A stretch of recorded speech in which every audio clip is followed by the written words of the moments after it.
Do you remember Meghan's speech from last year? She talked about herself a lot, mentioning herself 54 times in a short 7-minute speech at the One Young World Summit.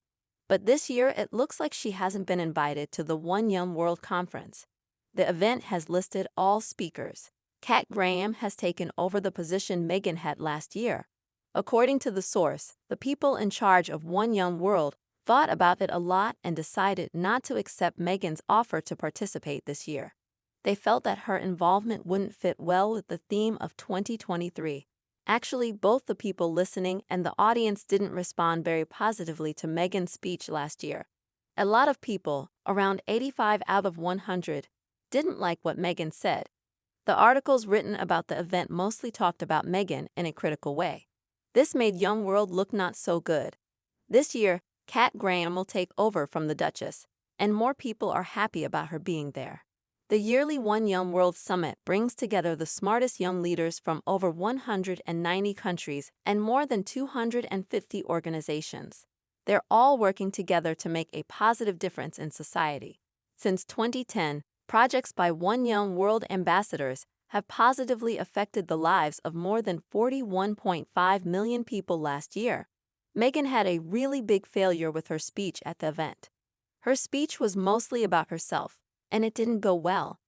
Meghan Markle gave a speech about gender equality at the Young World Summit in Manchester. During her speech, a protester held up a sign calling Harry and Meghan fake royals.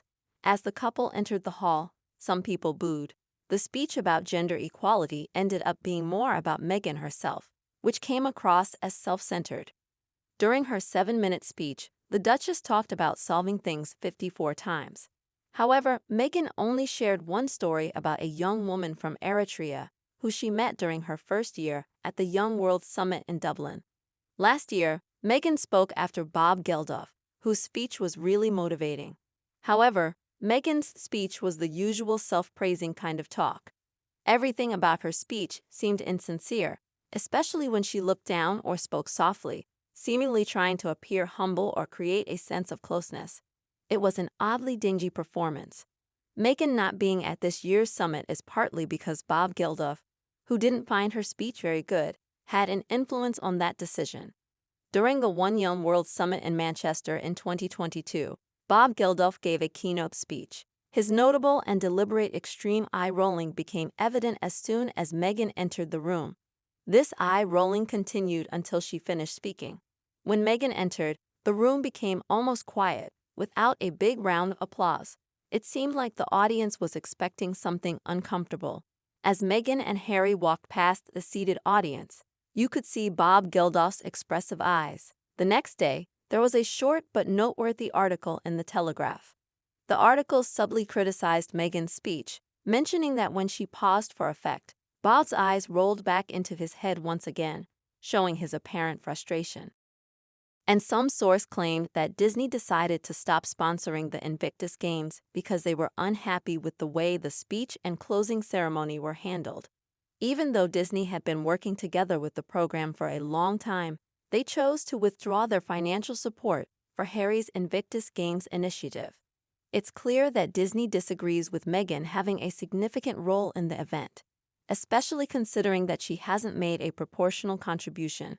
Furthermore, Meghan's image has a significant impact on the event's reputation, as evidenced by the high number of dislikes on the Invictus trailer, largely stemming from negative feelings towards Meghan's personal life. Meghan Markle will be alongside Prince Harry at the Invictus Games in Dusseldorf this September, and she will have a special role to play. The Duke and Duchess of Sussex will make their first public appearance since May at the Adaptive Sports Games in Germany on September 9th. Meghan's role won't just be as a supportive spouse to her 38-year-old husband.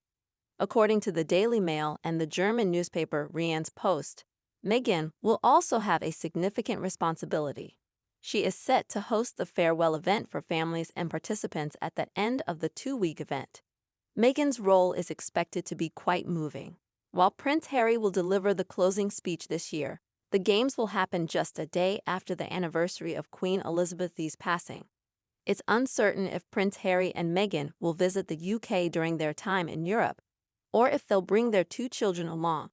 Archie and a younger Harry established the Invictus Games in 2014, drawing inspiration from the Warrior Games in Colorado that he had attended the previous year.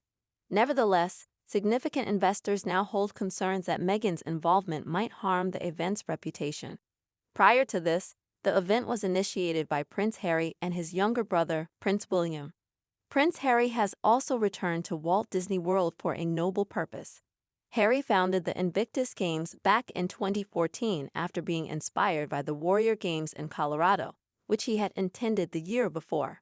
However, this makes the big investors believe this game is unhappy because the appearance of Meghan will seriously damage the image of the charity event.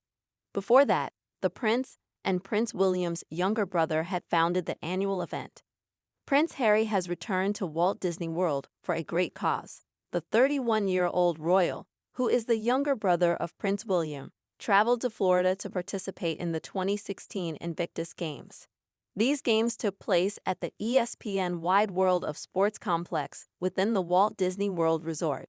Harry is the creator of this yearly global sports competition, resembling the Paralympics, intended for military personnel who have been wounded or fallen ill. During Friday and Saturday, he was seen attending preliminary events. He agreed to observe the competitors in action, even watching a volleyball match with two boys. He also had the chance to meet an adorable little girl who smiled brightly as she took a photo with him. The main sporting events of the Invictus Games are set to begin on Sunday. Interestingly, Harry's last documented visit to Walt Disney World was back in 1993. During a trip that has now become historic, Harry visited Walt Disney World alongside his brother William and their mother, Princess Diana. Tragically, Princess Diana passed away at the age of 36 in 1997. During their stay, the family chose Disney's Grand Floridian Resort and Spa, booking the entire 5th floor for themselves. Recently, he was seen at the hotel on Friday, but it's not clear if he's staying there for his current visit. The Invictus Games, which were initially very closely tied to Prince Harry's efforts, now seem distant due to recent revelations. A public relations expert has cautioned him that his disclosures about his actions during his time in Afghanistan, including killing 25 extremists, are causing harm to the reputation of his military service. Publicist Lynn Franks mentioned that Prince Harry's decision to share these details in his memoir made him appear foolish. This revelation has sparked strong reactions from veterans and military leaders. The leaked details from his memoir, which came out a week early in Spain, revealed his body count, creating concerns about security risks at the upcoming Invictus tournament.